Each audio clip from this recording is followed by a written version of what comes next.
Good morning guys and welcome to 5th generation hobby shop. Welcome to another unboxing and testing. Yan, review lang tayo guys ng bagong unit. KWC submachine gun air gun. 25 rounder, 4.5mm steel ball. So ang bala po nito ay bolitas pa rin.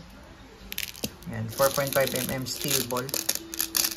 Tapos CO2 powered pa rin siya, 12G. 25 rounder capacity po. Ito. Naka-fix half up. Full metal except lang dito. Tsaka itong grip cover.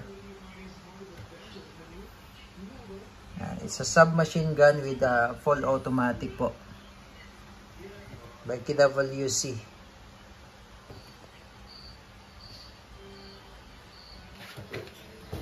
Ayan po. Okay. So, adjustable telescopic po. Ito po yung specs niya sa likod.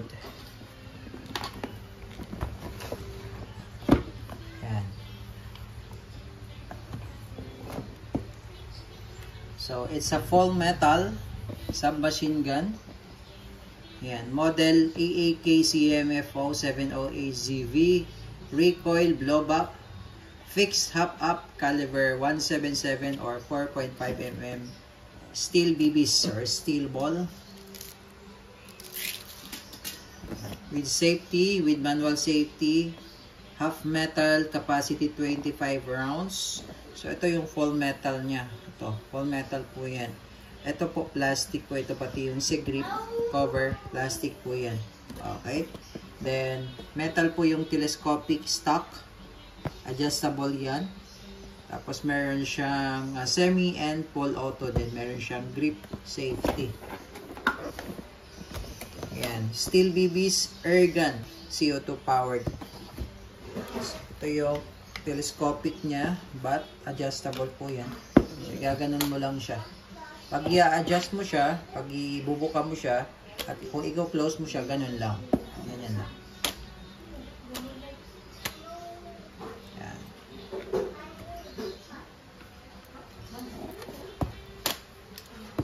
Tapos meron siyang lagayan ng sling. Nandito yung isa, tapos yung isa naman nandito sa front.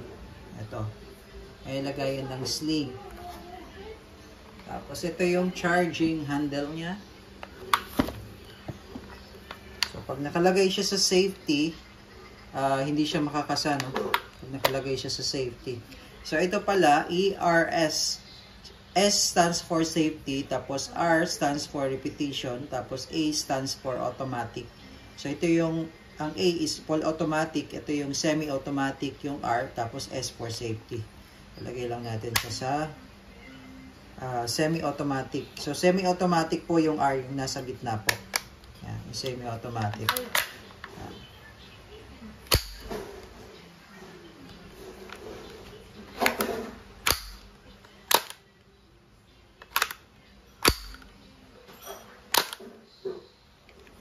Ito naman po yung beaver tail safety. Ito naman po yung mag release. Ito po yung mag release.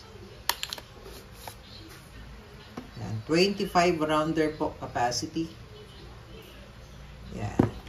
Tapos na-adjust po yung kanyang apex sight. Na-adjust po yan. Plus screw lang po ang kailangan nyo. And then, dito naman po sa iron sight, sa front sight, na-adjust din po yan. Na-adjust po yan. Okay, for the windage. For the windage po ito naman po for the elevation. Yan, na-adjust po yan. Meron po siyang kasamang adjuster para dito sa front sight. Ayan. So, it's a full metal. Yan, metal po itong mga body construction niya. This is made in Taiwan. Yung body construction niya ay metal. Ito po ay plastic lamang. Ito. Itong part na to, pati sa grip, plastic lang po yan. But the rest, metal na po yan. Okay? So, ito yung magazine niya. This is 25 rounder capacity po. Ayan, 25 rounder capacity. CO2 powered. So, tingnan natin kung ano pa po yung mga kasama dito sa unit. Yan, syempre may kasama siyang owner's manual, submachine gun, air gun.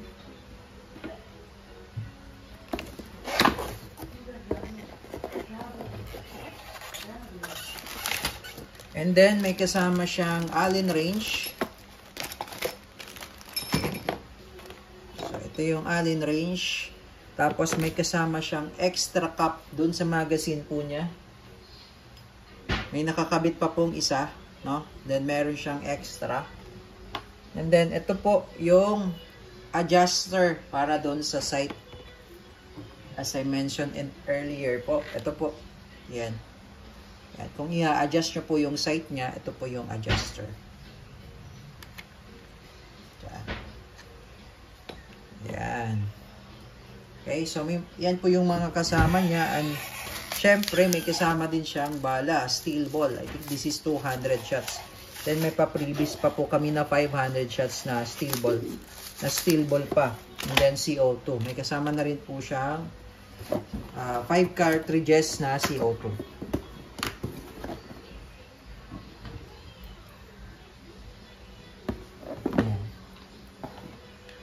So, pag naka-wide yung kanyang telescopic butt, ganyan siya. So, madali lang naman siyang i-fold. Yan. Ganun lang. Yan. Ganun lang. Madali lang siyang i-fold. Okay? So, load tayo ng CO2.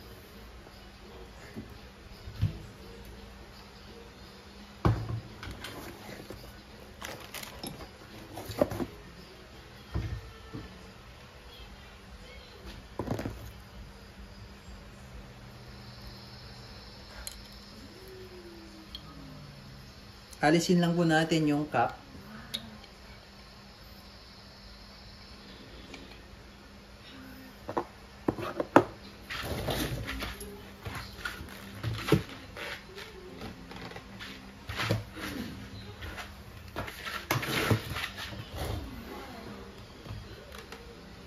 Yan, tapos patakan lang natin siya ng oil.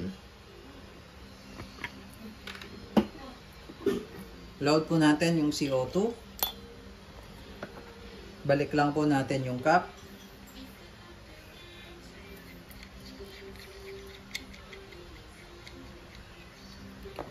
Then, kailangan lang po, mabilis lang po yung pihit po natin dito. At tamang higpit lang po. Yan. Huwag nyo siyang higpitan ng todo kasi baka po ma-loose thread. Yan. Tamang higpit lang.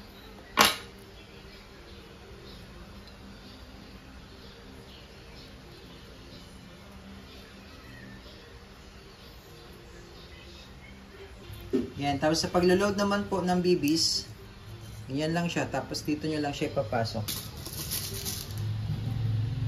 Yan.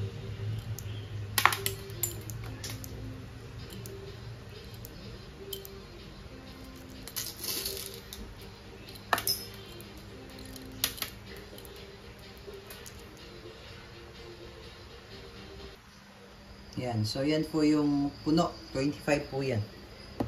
Okay.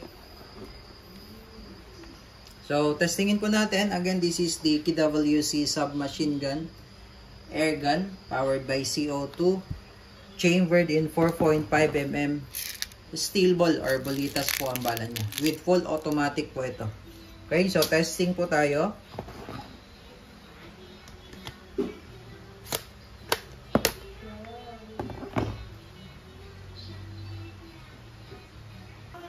Okay, testing po, KWC submachine gun. So, lagay muna natin siya sa semi-automatic. Ang semi-automatic po ay yung R. Yan po yung repetition.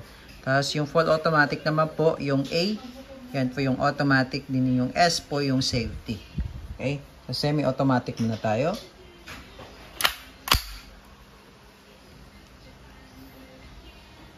Firing!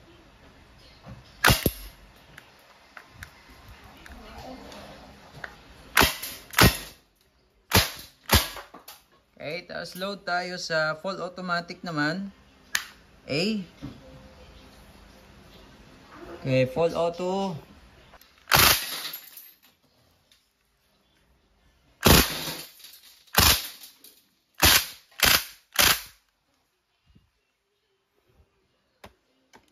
Ayan. So, pag wala na siyang bala, nag-open bolt po siya. Open bolt. So, kita nyo naman po yung damage.